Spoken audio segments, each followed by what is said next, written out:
Well, hello everyone again. I guess enough vacationing for the time being. It's time to get back at the Windolph. And seeing I have the final drives, bevel, gear housing, steering clutches and steering brakes all disassembled, and see that all I really need for that is bearings. Next, I want to pull the transmission out, and considering the condition of the bearings that were in the rear case, I want to disassemble this and check the bearings in here and see if everything's okay. So let's see if we can get the transmission and clutch assembly out of there. I'm thinking this might just lift right out of here now. If this whole, oh yeah, there, not much to that.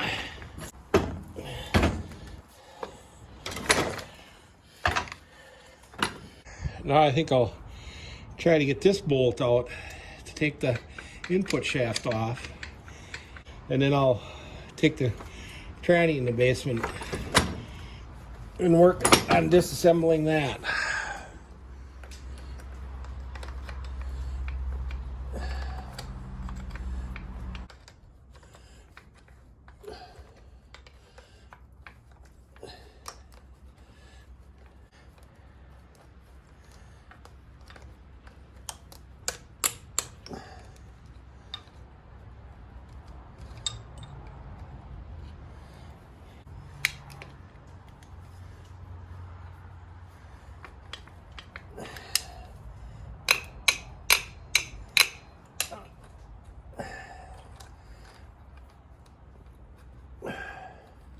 That's out, and the drive shaft's out. And this will be another project, disassembling this clutch.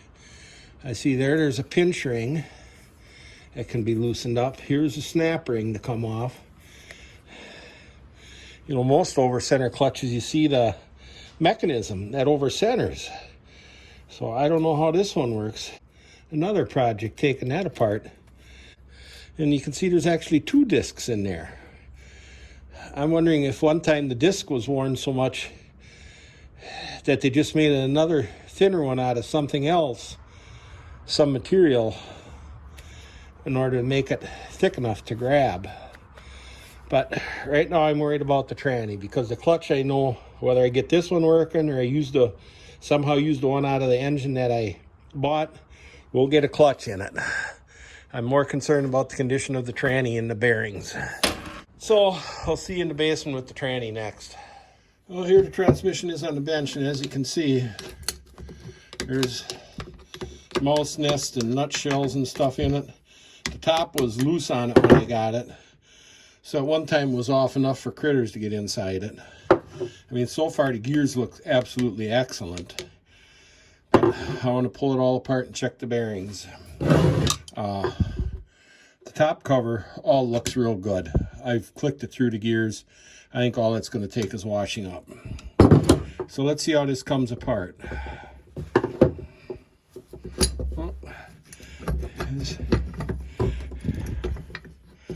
Let's see.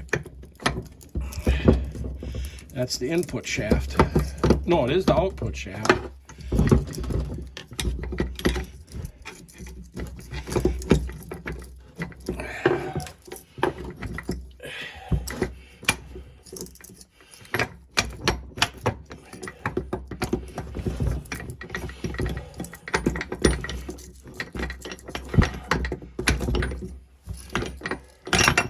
There.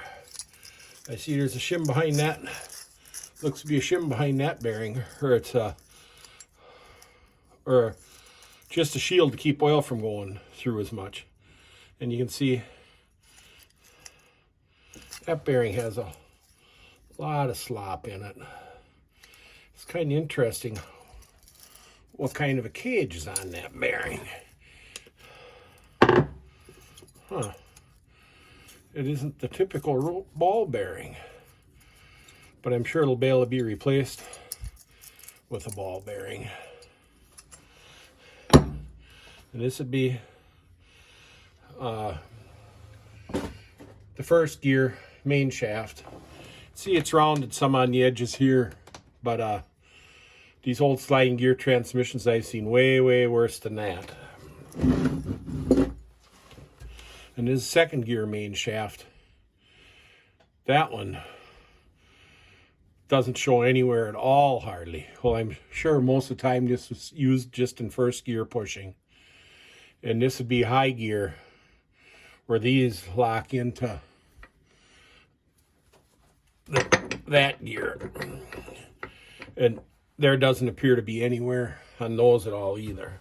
So now we'll turn it upside down, see if some of the debris will fall out of it.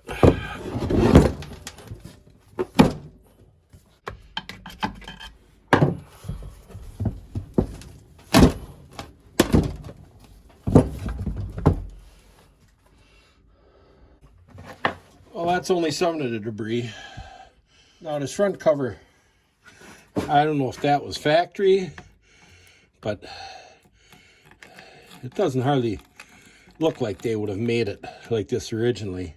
And you see here, there was a hole where someone brazed, I think it's brazed, a tin cover over, because these were available with a right angle drive coming out the side where the screwdriver is for a belt pulley. So I don't know if there was one on there and someone took it off and closed it up, or somehow they redid this whole housing. Who knows? One of those things we'll never know. And so far, I can get a pry between the teeth here, and those gears will not move. So I think we're going to flip it over. And they had a real simple way of retaining the counter shaft and the reverse gear shaft. All they have is a cotter pin through the end of the shaft. So we're going to try taking those out and driving the pin out.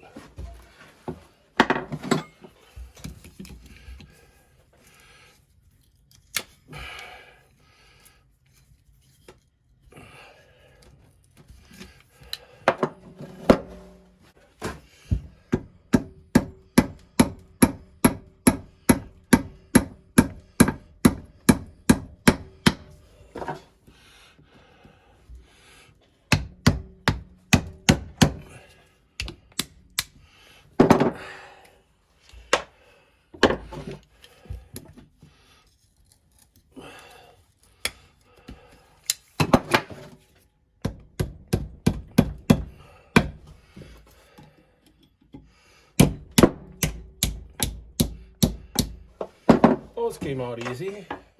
I can take a brass drift.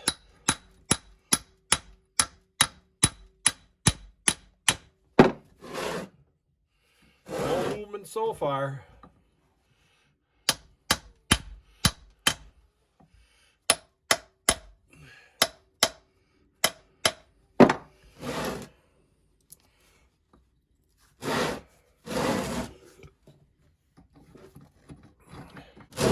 And look at that, they actually have this hole bored all the way through for the reverse gear.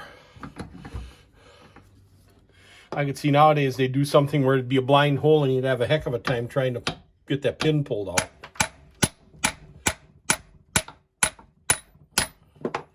Still might be a heck of a time.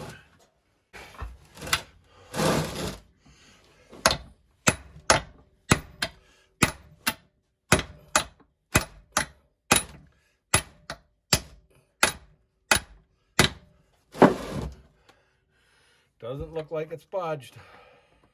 I'm going to try the main shaft again, or the counter shaft.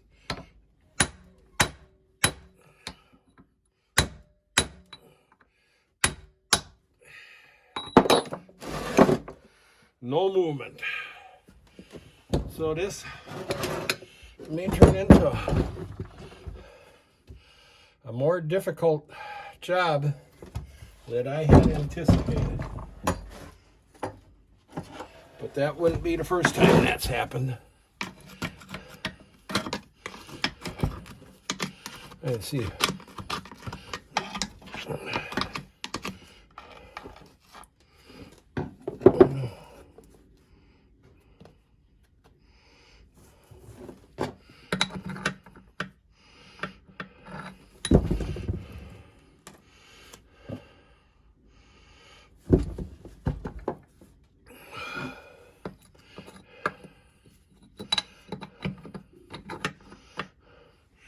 And this is interesting.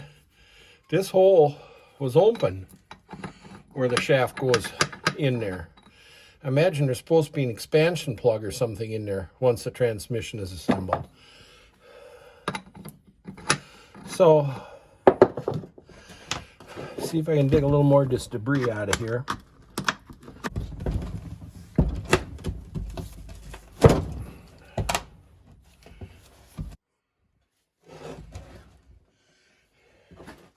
Well, I pounded on a little more, and the shaft in the counter shaft is moving now.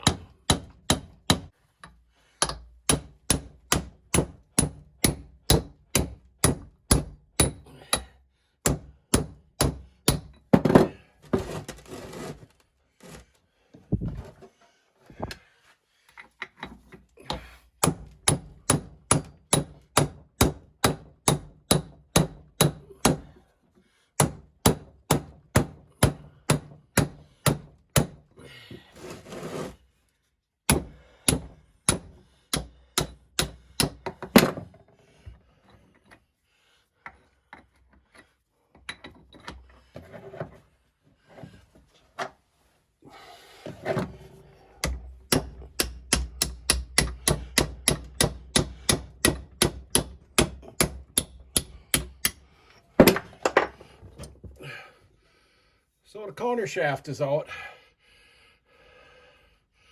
I'll have to clean it up good, but it doesn't look terribly worn.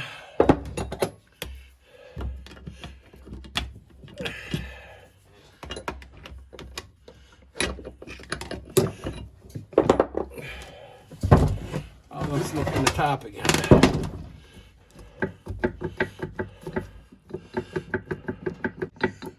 So that wiggles in there. I got to get this front cover off.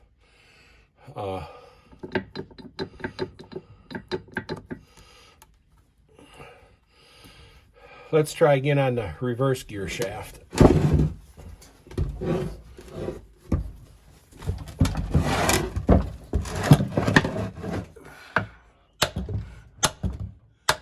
There, now it moved a little.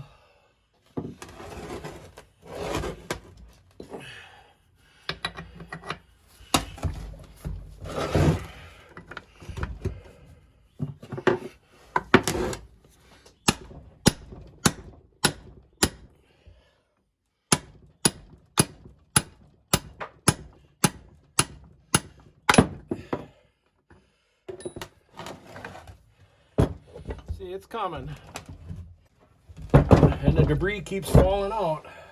I'm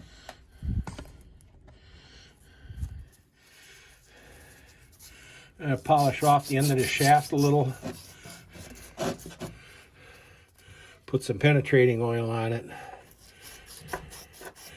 Work it back and forth. See if it'll move out a little easier.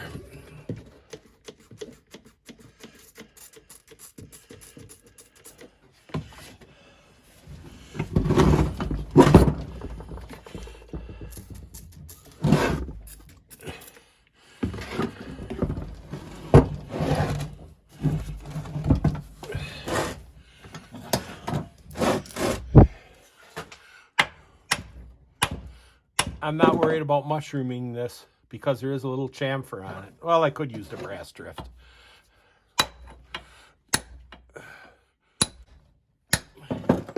I'll stick on the inside again.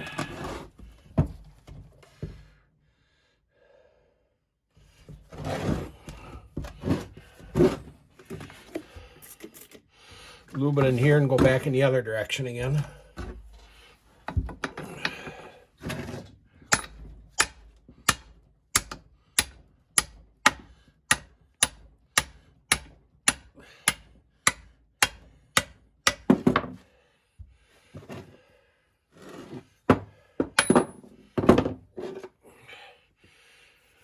I'm going to grind a little off of here because it's mushrooming and it won't fit through the hole anymore. Now I got the mushrooming ground off. Now it fits through the hole, so we'll see if it'll go all the way out.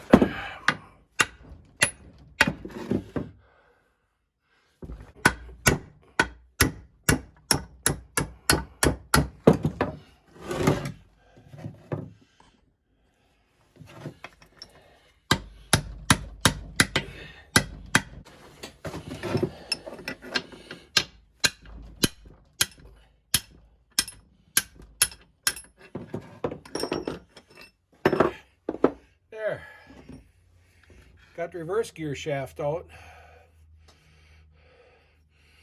I mean, it's rusty, but I don't see any excessive wear on it at all.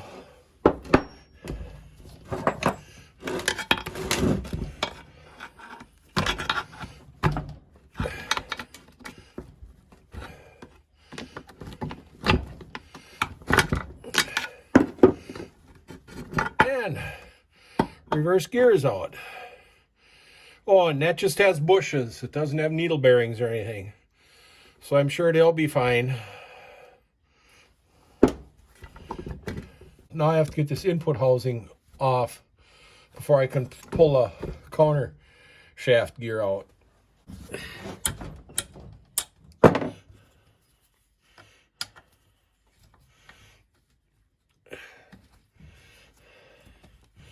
See, I just don't think that's factory with the way it looks like it's welded and brazed, and the fact that they use I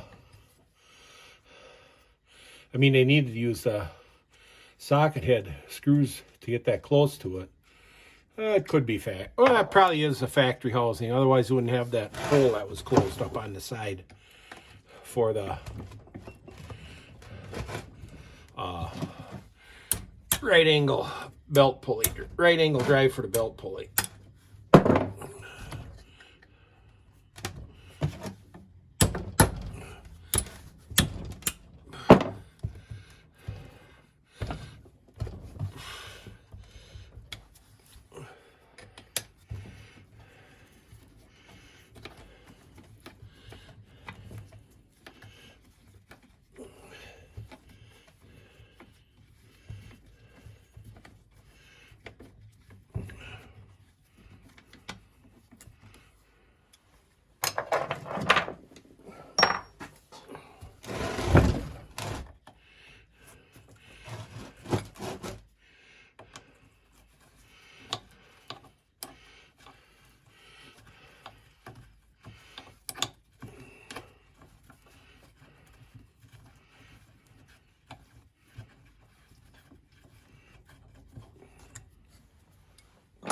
Now let's see. Oh, that housing comes right off. Oh, boy.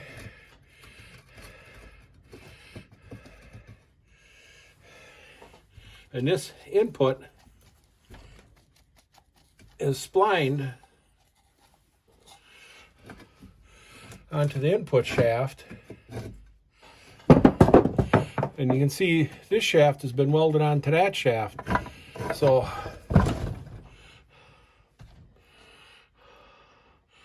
and there's 3 holes here that didn't get used.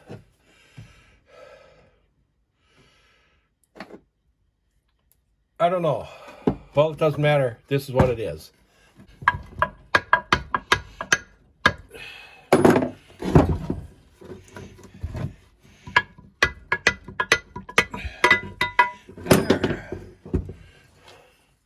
And this is bushed here too.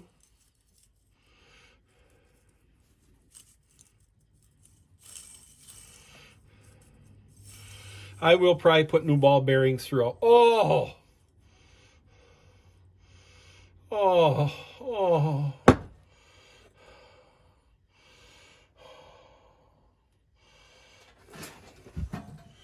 Look at this.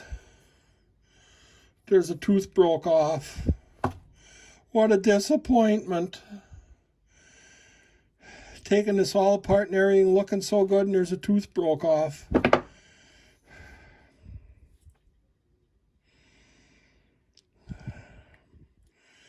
About the only choice I have there is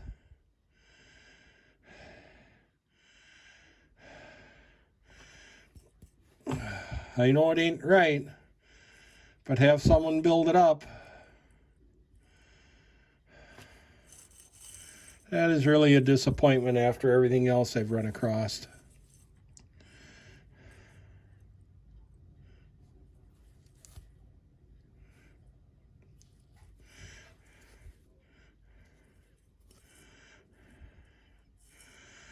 Well, it is what it is, as they say.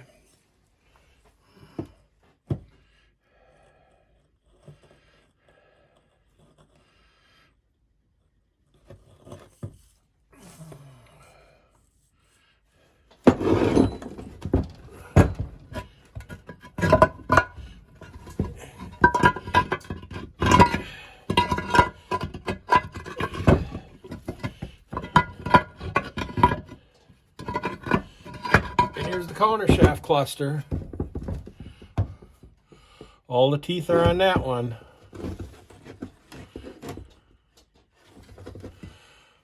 What a disappointment though with that.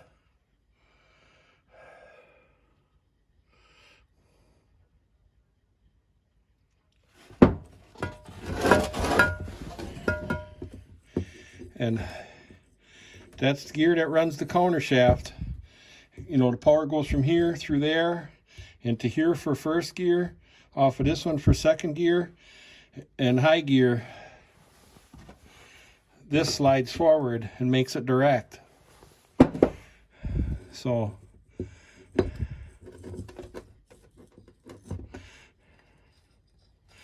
I have a feeling it's been being run like that with that tooth missing.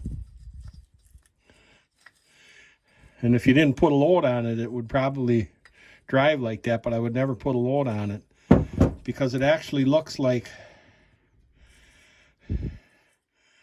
these teeth next to the one that's missing are worn more, like it put more stress on that because it wasn't working on that one tooth. Because then it would start to put stress on it because it wasn't pushing on one. But I'm going to talk to some friends to see about welding a tooth on there, see what they think. So I think that's going to be it for today. It was looking real good, but it sure wound up with a big disappointment. But like anything else working on this old stuff, where there aren't any parts available, you got to do what you have to do and work with what you got. So thanks again for watching and coming along for the ride. I'm probably going to switch gears now and go back at my skid loader I bought last fall because I got to get a skid loader running. I haven't had one running here for about 4 or 5 years. And I just need one. It's been too hard getting along without it. So like I said, thanks again for watching, and we'll see you on the next one.